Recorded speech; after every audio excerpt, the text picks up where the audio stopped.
নহয়, আমাৰ ক'ব লগা এটাই চাওক যে অসমৰ মুখ্যমন্ত্ৰীগৰাকীয়ে আজি নলবাৰীত আমি দেখিছোঁ যে প্ৰায় 25 বিধ আঞ্জাৰে এটা বিলাসী ভোজ কেবিনেটৰ নামত ৰাইজৰ ধনেৰে ভোগ কৰি যোৱাকালি আজি ছমাহ চকুলো টুকি টুকি ছমাহৰ অন্তত কিছু হ'লেও আশাৰ ৰেঙুনি দেখি NIA চাৰ্জশ্বিট পোৱাৰ পাছতে পৰিয়ালটোৰ মাজত যি অলপ হ'লেও সুখ তেওঁলোকে অনুভৱ কৰিছিল, সেই সুখ তেওঁ বা দুখ তেওঁ অনুধাৱন কৰিব নোৱাৰি এগৰাকী অসংবেদনশীল ব্যক্তি হিচাপে মুখ্যমন্ত্ৰীগৰাকীয়ে যি ধৰণে দুখীসকলক উচতনিমূলকভাৱে যি কথা কৈছে এই কথাটো আমি আচলতে অসমবাসী হিচাপে এগৰাকী অসমীয়া হিচাপে আমি দুখ প্ৰকাশ কৰিছোঁ আৰু এইটো অতিকৈ দুৰ্ভাগ্যজনক।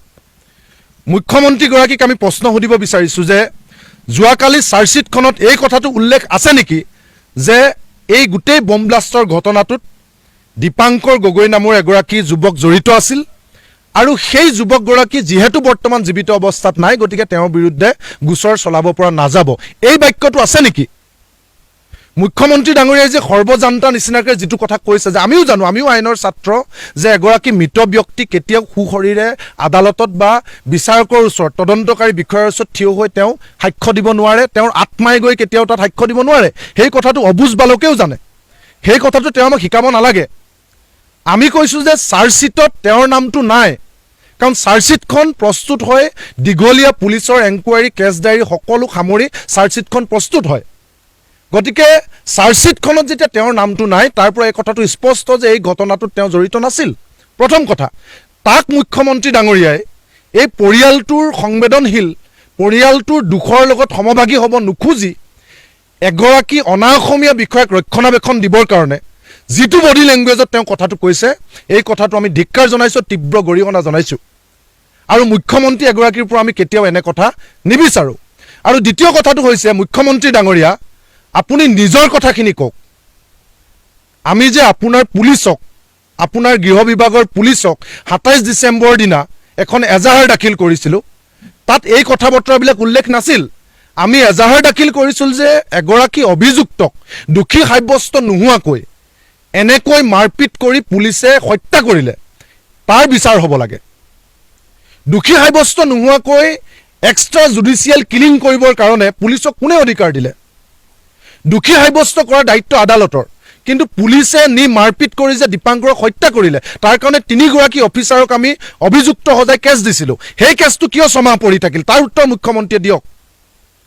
মুখ্যমন্ত্ৰী এই প্ৰশ্নৰ উত্তৰ দিয়ক যে আপুনি যে টুইট কৰিছিল 27 ডিচেম্বৰত যে additional chief secretary level enquiry আৰু যাৰ দায়িত্ব KC চামাৰিয়া ডাঙৰীয়াক দিছিল আৰু লিখিছিল the enquiry will be concluded within 30 days, 30 দিনৰ ভিতৰত এনকুৱাৰী শেষ কৰি প্ৰতিবেদন ৰাজহুৱা কৰিব লাগিব।